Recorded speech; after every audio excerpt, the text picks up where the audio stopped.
నమస్తే, welcome to Leo. మనతో ఉన్నారు ఏపీ కమ్మ కార్పొరేషన్ డైరెక్టర్ అడుచుమల్లి శ్రీనివాస్ గారు. సార్ నమస్తే. నమస్కారం అండి. సార్, మహానాడు ఓ పండగ. వాస్తవానికి సంక్రాంతికి 3 రోజులు ఎలా ఉంటుందో అలానే 3 రోజులు ఈ పండగ సందర్భంగా మొదటి రోజు. సో ఇక్కడ జరుగుతున్నటువంటి ఈ సందర్భంలో కొత్త విశిష్టత ఏంటి అంటే 3వ బాస్ వచ్చేసారు. అయితే చిన్నబాబు గారికి సంబంధించినటువంటి మొదటి ఆధ్వర్యంలో ఈ పండుగని ఎలా చూడాలి? ఇప్పుడు తెలుగుదేశం పార్టీకి తెలుగు ప్రజలకి ఒక రకమైన భావోద్వేగ బంధం ఉందండి. అంటే కొంతమందికి అందరు తెలుగు వాళ్ళందరికీ ఎందుకంటే డెఫినెట్గా తెలుగువారి ఆత్మగౌరవ సమర పతాకం తెలుగుదేశం పార్టీ. అది నిర్వివాదాంశం. రాజకీయంగా విభేదాలు ఉండొచ్చు, సిద్ధాంతపరమైన వైరుధ్యాలు ఉండొచ్చు, ఏమైనా ఉండొచ్చు, కానీ ఓవరాల్గా 90% తెలుగు వాళ్ళకి తెలుగుదేశం పార్టీ అనేటువంటిది ఒక ఎమోషన్. తెలుగుదేశం పార్టీ కార్యకర్తలకైతే అది ఒక దేవాలయం లాంటిది. ఆ పార్టీ కార్యాలయం, ఆ పార్టీ అనేటువంటిది ఒక రకమైన జీవన స్రవంతి, జీవన విధానం కింద క్రమశిక్షణ, పట్టుదల, ఆలోచనప్పుడు తల్లొగ్గటం, అనేక సంక్షోభాలు ఎదుర్కోవడం, తిరిగి పోరాట పటిమ నేర్పించిన పార్టీ తెలుగుదేశం పార్టీ. రాజకీయంగా కానీ సామాజికంగా కానీ విప్లవాత్మకమైన మార్పులు తీసుకొచ్చిన పార్టీ తెలుగు రాజకీయాల్లో. కాబట్టి తెలుగుదేశం పార్టీ, ఎన్టీ రామారావు గారు అనేటువంటి వ్యక్తులు, తెలుగుదేశం పార్టీ, చంద్రబాబు నాయుడు గారు, రామారావు గారు ఆత్మగౌరవ నినాదంతో ప్రజల్లోకి వెళ్తే చంద్రబాబు నాయుడు గారు ఆత్మవిశ్వాసాన్ని పెంపొందించాడు. ఇవాళ 3వ తరం లోకేష్ గారు వర్కింగ్ ప్రెసిడెంట్గా జరుగుతున్న మొట్టమొదటి మహానాడు. తెలుగు వాళ్ళందరికీ సంక్రాంతి, దసరా, దీపావళి ఇలాంటి ఏదైతే పండుగలు ఉన్నాయో తెలుగుదేశం పార్టీ అభిమానులకి, సానుభూతి పరులకి, సాధారణ సగటు పౌరులకు కూడా తెలుగుదేశం పార్టీ మహానాడు అంటే అదో రకమైన పండుగ వాతావరణం కనిపిస్తుంది. మీ ఇంట్లో పండుగ చేసుకుంటున్నట్టు పక్కింట్లో వాళ్ళకి కూడా ఆ పిండి వంటల వాసన వస్తుంది కదా, అలాగనమాట ఇది అందరికీ కూడా. ఆ సంబరాలు, ఆ సంతోషం, అలంకరణలో అన్నీ కూడా కన్నుల పండుగగా ఉంటాయి. పసుపు వర్ణ శోభితం అవుతూ ఉంటుంది. కోడళ్ళు, నగర వీధులు, ప్రాంగణాలు అన్నీ కూడా. ఇది తెలుగుదేశం పార్టీ ఆవిర్భావం నుంచి కూడా అనేక సంక్షోభాలు, ఒడిదుడుకులు, జయాపజయాలు ఎదుర్కొని పడి లేచిన కెరటంలా పడినా లేచి నిలబడి కలబడి నిలదొక్కున్న పార్టీ తెలుగుదేశం పార్టీ. ఖచ్చితంగా ఒక అప్రతిహత విజయానంతరం జరుగుతున్న 2వ మహానాడు ఇది. అంటే పార్టీ చరిత్రలో 2024 అనేటువంటిది ఒక మైల్ రాయి. అంతకుముందు ఈ పార్టీ ఎప్పుడూ ఎదుర్కోనన్ని సవాళ్ళు, సంక్షోభాలు 2019 నుంచి 24 వరకు ఎదుర్కొంది. ఏకంగా అధినేతనే అక్రమ అరెస్ట్ చేసిన సందర్భం కూడా జరిగింది. ఇలాంటి విషయాల్లో రేపు జూన్ 12వ తారీఖు 2 సంవత్సరాలు కంప్లీట్ అవుతుంది కూటమి ప్రభుత్వ అధినేత చంద్రబాబు నాయుడు గారు, తెలుగుదేశం పార్టీ జాతీయ అధ్యక్షులు. ఈ మహానాడు చాలా ఘనంగా, అంగరంగ వైభవంగా జరగాల్సింది.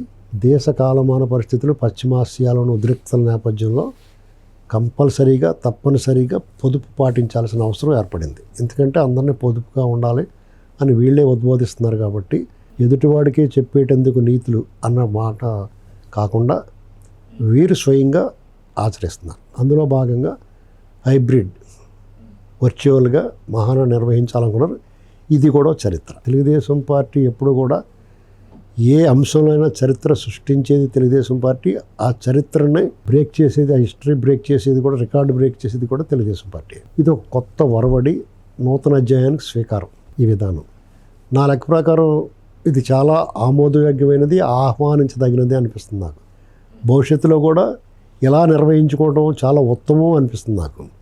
అయితే మరి కార్యకర్తలందరూ ఒక చోట చేరాలి, వాళ్ళ భావోద్వేగాలను షేర్ చేసుకోవాలి, తర్వాత వాళ్ళ ఆనందం, సంతోషాన్ని పంచుకుంటా కార్యకర్తలందరూ కూడా ఉత్సాహంగా ఎదురు చూసే పండుగ ఇది. మరి వాళ్ళకి ఎలాగా అంటే ఖచ్చితంగా పార్టీ ఆవిర్భావం దినన్నాడు ఒక వేడుక జరుపుకోవచ్చు ఒకరోజు. ఈ 3 రోజులు పండుగ లేకపోతే 2 రోజులు చేసుకున్న ఈ వర్చువల్గా ఈ విధానంలో చేసుకోవడం వల్ల ఏమవుతుందంటే ప్రజలు ఈ మిడ్ సమ్మర్ ఇది, దీంట్లో సీనియర్ కార్యకర్తలు ఉంటారు, అనారోగ్యంతో ఉన్న వాళ్ళు ఉంటారు, రకరకాల ఈ ఎండ తట్టుకోలేని వాళ్ళు ఉంటారు. ఇలాంటి బారిన పడకుండా ఎక్కడికక్కడ దాదాపు 280 చోట్ల నుంచి ఇది ఏకకాలంలో జరుగుతూ ఉంది. ఇది నిజంగానే రికార్డు. ఇప్పుడు నేను అక్కడి నుంచి వచ్చాను మీ మీద మాట్లాడడానికి.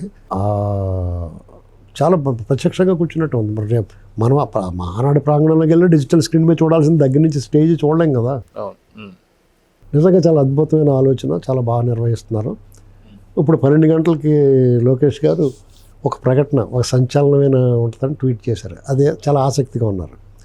ఈ మహానాడుకి చాలా ఆసక్తిగా ఎదురు చూశారు అందరూ. ఒకటి, మొట్టమొదటిసారిగా హైబ్రిడ్లు నిర్వహిస్తున్నారు. వర్కింగ్ ప్రెసిడెంట్గా లోకేష్ గారు ఎమర్జీ అయిన తర్వాత, ఆయన నియమించబడిన తర్వాత జరుగుతున్న మొట్టమొదటి మహానాడు కాబట్టి ప్రతి ఒక్కళ్ళకి చాలా ఆసక్తిగా ఎదురు చూస్తున్నారు. ఇది మామూలుగానే మహానాడు అంటే అందరూ ఎదురు చూస్తారు, దీనికి మరింత ఆసక్తి పెరిగింది.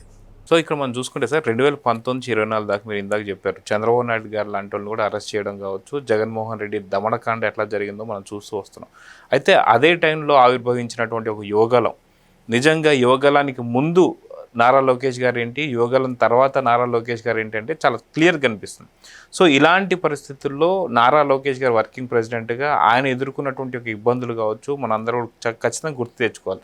ఇలాంటి పరిస్థితుల్లో జగన్మోహన్ రెడ్డిని కూడా ఎదిరించి ఆయన నిలదొక్కుని ఒక యువగలంతో ఈరోజు 164 సీట్లు అంటే 94% తీసుకురావడంలో నారా లోకేష్ గారి యొక్క పాత్ర గురించి చెప్పండి. ఇప్పుడు ఏది ఊరికే రాదంటారండి. ఇప్పుడు మామూలుగా తెలుగుదేశం పార్టీకి ఎప్పటికప్పుడు గట్టి ప్రత్యర్థులే ఉన్నారు. ఆనాడు దేశాన్ని ఏకఛత్రాధిపత్యంగా పరిపాలిస్తున్న ఇందిరాగాంధీ గారి సారథ్యంలోని కాంగ్రెస్ పార్టీ ఉంటే, తదనంతరం రాజశేఖర రెడ్డి ఆధ్వర్యంలో వీళ్ళు అధికారం కోల్పోయిందో రాజశేఖర రెడ్డిని ఎదుర్కోవడం అనేటువంటి పెద్ద టాస్క్, అంతకు మించిన టాస్క్ జగన్మోహన్ రెడ్డి పరిపాలన రాకముందు తెలుగుదేశం పార్టీ ఎదుర్కొన్న సంక్షోభాలు అనేకం ఉన్నాయి. అంటే ప్రజాస్వామ్య పరిరక్షణ ఉద్యమం జరిగింది, తెలంగాణ ఉద్యమం తీవ్రంగా ఉన్న సమయంలో పార్టీ ఒడిదుడుకు లోనైంది. రాజశేఖర రెడ్డి అకాల మరణం వల్ల అతని కొడుకు రెడీ అయిపోయి అతను సానుభూతి యాత్రలో, ఓదార్పు యాత్రలన్నీ చేసి పార్టీని ఆత్మరక్షణలో నెట్టిన సందర్భాలు ఉన్నాయి. పార్టీ ఎన్నడూ చూడని ఘోర పరాజయాలు చూసింది. ఇవన్నీ దాటుకుని ఇవాళ ఇలా 4వసారి చంద్రబాబు నాయుడు గారు ముఖ్యమంత్రి అయ్యేంటి పార్టీ శ్రేణులు వాళ్ళు ఎలాంటి వీర సైనికులు అనేటువంటిది మనం అర్థం చేసుకోవాలి. ఈ మామూలు సైనికులు కాదు ఈ పార్టీకి పనిచేసే వాళ్ళంతా. ఎందుకంటే ప్రాణాలు తృణప్రాయంగా వదిలేస్తారు, ఆస్తుల్ని అలా కరిగి నీరైపోయినా చూస్తూ ఊరుకుంటారు, వాళ్ళ పార్టీ కోసం పనిచేస్తారు. వాళ్ళు మనుషులు కొవ్వొత్తుల్లో కరిగిపోతారు కార్యకర్తలు. అటువంటి కార్యకర్తే అధినేతగా ఆకాశంలో సగం మహిళల స్త్రీశక్తి నేపథ్యంలో ఈ మహానాడు జరుగుతూ ఉంది. వారి ప్రాముఖ్యత, పార్టీలు ఇచ్చే ప్రాముఖ్యత, ప్రాధాన్యత మనకు అర్థం చేసుకోవాలి. ఆస్తిలో సగభాగం ఇచ్చిన ఎన్టీ రామారావు గారు ఆత్మవిశ్వాసాన్ని పెంచి డ్వాక్రాలు పారిశ్రామికవేత్తలుగా మార్చాలనుకున్న చంద్రబాబు నాయుడు గారు జయం, ఇలాంటివన్నీ పార్టీ ఊరికనే రాదు.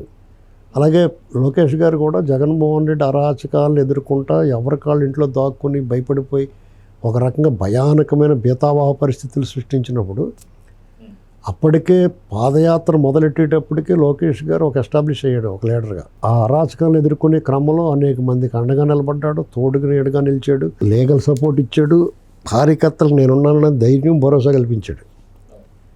ఇవాళ అలా ఉందా? జగన్మోహన్ రెడ్డి దాక్కుంటున్నాడు పోయి, వీళ్ళు ఏం చేయకపోయినా, వాళ్ళు ఏం చేయకపోయినా సరే దాక్కుంటున్నాడు. అసలు ఎన్నికల్లో పోటీ చేసే అవకాశం వాళ్ళు సిగ్గు లేకుండా మళ్ళీ ప్రెస్ మీట్ పెట్టి స్థానిక సంస్థల ఎన్నికల్లో ఏకగ్రీవం అవ్వకూడదు, అది వీళ్ళు పోటీ కోరుకుంటారు. టీడీపీ వాళ్ళు న్యాయబద్ధమైన, చట్టబద్ధమైన, రాజ్యాంగపరమైన పోటీని కోరుకుంటారు. నిన్ను ఓడించాలనుకుంటారు తప్ప దౌర్జన్యంగా లాక్కోవాలనుకోరు. ఇది గుర్తుపెట్టుకోవాలి జగన్మోహన్ రెడ్డి. అర్థమైందండి. పైగా జూన్ 12వ తారీఖుని విద్రోహ దినంగా పాటించాలంట. నీ పాడి దినం, నీకు దినం చేసిన, ఖచ్చితంగా నీకు దినం చేసిన రోజు అది. ఆ పార్టీకి పాడిగట్టిన రోజు జూన్ 12 అనేటువంటి చారిత్రకంగా సువర్ణాక్షరాలతో లిఖించదగ్గ రోజు అది. ఒక నూతన అధ్యాయానికి, పసిబిడ్డ లాంటి ఆంధ్రప్రదేశ్కి ఊపిరిలూదిన రోజు అది.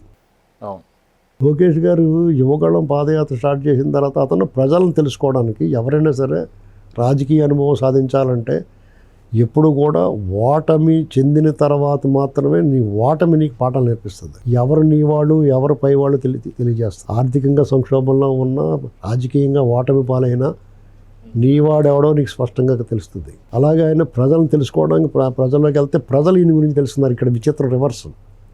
లీడర్ ఇతను బాగానే ఉన్నాడు కదా, బాగా మాట్లాడుతున్నాడు కదా, చాలా అగ్రెసివ్గా ఉన్నాడు, ఇతని గురించి ఇలాంటి మాటలు మాట్లాడారు ఇతను అనేటువంటిది ప్రజలకి అనుకోకుండా ఈయన తెలుసుకోవాలనుకుంటే ఈయన గురించే ప్రజలు తెలుసుకున్నారు. అన్ని వర్గాలని కలుసుకున్నాడు, అందరినీ సమాధానపరిచాడు, తన వల్ల కానిది నాకు కాదని చెప్పాడు. అవును. చేస్తారని చెప్పింది చేసి చూపిస్తున్నాడు. డెఫినెట్గా నాయకుడికి ఉండాల్సిన లక్షణాలు అయ్యి. నలుగురితో పాటు నేను, నాతో పాటు నలుగురు అనుకున్నవాడు ఇవాళ తోట చంద్రయ్య కొడుకుని హక్కుని చేర్చుకుని స్వయంగా చంద్రబాబు నాయుడు గారి దగ్గరికి చేయబట్టి తీసుకెళ్ళిన విధం నువ్వు చూస్తే ఒక ఎమోషన్, గూస్ బంప్స్ వస్తాయి. డెఫినెట్గా అతనికన్నా అర్హుడు ఎవరు ఉంటారు? రాబోయే తరానికి, నేటి యువతరానికి మరో నాయకుడు అన్నట్టుగా అతను ఎస్టాబ్లిష్ అయ్యాడు. డెఫినెట్గా టీడీపీకి డోకా లేదండి. 4 దశాబ్దాలు. ఎవరైనా సరే ఎప్పటికప్పుడు ఏమనుకునేవారంటే కాంగ్రెస్ వాళ్ళు అప్పుడు అనుకునేవారు ప్రత్యర్థులు కదా, రామనగర్ తర్వాత ఈ పార్టీ ఉండదు అనుకున్నారు. చంద్రబాబు నాయుడు గారు వచ్చాడు, ఓరు బాబు ఇంకా టఫ్ గై రా బాబు గారు, టఫ్ గై అనుకున్నారు. చంద్రబాబు నాయుడు ప్రతిసారి చంద్రబాబు నాయుడు గారు వయసు అయిపోయింది, వయసు అయిపోయింది, వయసు అయిపోయింది అంటూ ఉంటారు. ఆయన తర్వాత ఇంక ఈ పార్టీ ఉండదని ఆ ఆశ వాళ్ళకి. ఈ ఆశ అడి ఆశ అన్నట్టుగా టపాలమని లోకేష్ గారు ఎస్టాబ్లిష్ అయిపోయాడు. ఆయన కొడుకు వచ్చాడు. ఎందుకంటే లోకేష్ గారిని ఎప్పటికప్పుడు వాళ్ళు ఇతను కూడా తయారవుతాడేమో అన్న ఉద్దేశంతో ఎక్కడికక్కడ ఆయన్ని తక్కువ చేసి మాట్లాడాలి అని హేళన చేసి రకరకాలుగా చేశారు. దాని నుంచి ఆయన రెడీ అయిపోయాడు. అర్థమైందండి. ఇవాళ వాళ్ళు ఊపిరాట్ల ఉక్కిరి బిక్కిరి అయిపోతున్నారు. ఓ పక్కనే వీళ్ళ ప్రత్యర్థి నాయకుడు జగన్మోహన్ రెడ్డి గారు చూస్తే వాళ్ళ శ్రేణులకే నచ్చట్లా. ఎందుకు ఇలా మాట్లాడుతున్నాడు, ఎందుకు ఇలా చేస్తున్నాడు, అతను ఆహార్యం గెటప్ వ్యవహారం అన్నీ కూడా చేతులు పిసుకుంటా ఏంట్రా ఇవ్వాలనుకుంటున్నారు. మనసులో క్రూరత్వం ఉంది, హరివీర భయంకరుడే డెఫినెట్గాను. కానీ అతని శాస్త్ర ప్రజాస్వామ్యానికి పూర్తి వ్యతిరేకంగా ఉంటున్నాయి. ఈ ప్రజాస్వామ్య దేశంలో నియంతృత్వం, నిరంకుశత్వం ఎన్నాళ్ళో సాగదు. ఈ దేశమే స్వేచ్ఛా వాయువులు పీల్చుకునే భావజాలం, స్వేచ్ఛా వాయువులు పీల్చుకునే నైజం. అందుకనే రవి అస్తమించిన బ్రిటిష్ సామ్రాజ్యాన్ని గడగడలాడించారు, ఇక్కడి నుంచి తరివేశారు. స్వేచ్ఛ కోరుకుంటారు. అటువంటి పూర్తి స్వేచ్ఛ స్వాతంత్రాలు తెలుగుదేశం పార్టీలో ఉంటాయి. దానికి ఎగ్జాంపుల్ ఏంటంటే జగన్మోహన్ రెడ్డి హయాంలో ఎవడన్నా నోరిపితే నోరు నొక్కేవారు. ఇదే తెలుగుదేశం పార్టీ చంద్రబాబు నాయుడు గారు కూటమి ఆధ్వర్యంలో ఉన్న ప్రభుత్వం ఉంటే ఎవడైనా మాట్లాడచ్చు. వాళ్ళే లేనిపోని నా మీద దాడి చేస్తున్నారు అని, అరెస్ట్ చేస్తున్నారని వాళ్ళే రంకిలు వేస్తుంటారు. వాళ్ళు అరెస్ట్ చేయించుకోవాలని కోరిక పాపులర్ అయిపోవచ్చని వీళ్ళు అసలు ఇగ్నోర్ చేస్తారు, పట్టించుకోరు. వాళ్ళ క్యాడర్ షరాకు వచ్చి కొంచెం కౌంటర్ ఇస్తారు అంతే. ఆ వ్యత్యాసం స్వేచ్ఛ, రాజ్యాంగము, చట్టము, రూల్ ఆఫ్ లా అనేటువంటిది ప్రజాస్వామ్యం పూర్తి స్థాయిలో పరిధి వెళ్ళటం అంటే ఇవాళ చూడవచ్చు. గతంలో జగన్మోహన్ రెడ్డి అయ్యంలో కానీ, కేసీఆర్ గారి అయ్యంలో కానీ ధర్నా చౌకులు బంద్ చేశారు. ఎవడో నిరసన చెప్పాలంటే అవసరట్లు చేశారు. ఇవాళ పరిస్థితి లేదు అక్కడ కానీ ఇక్కడ కానీ.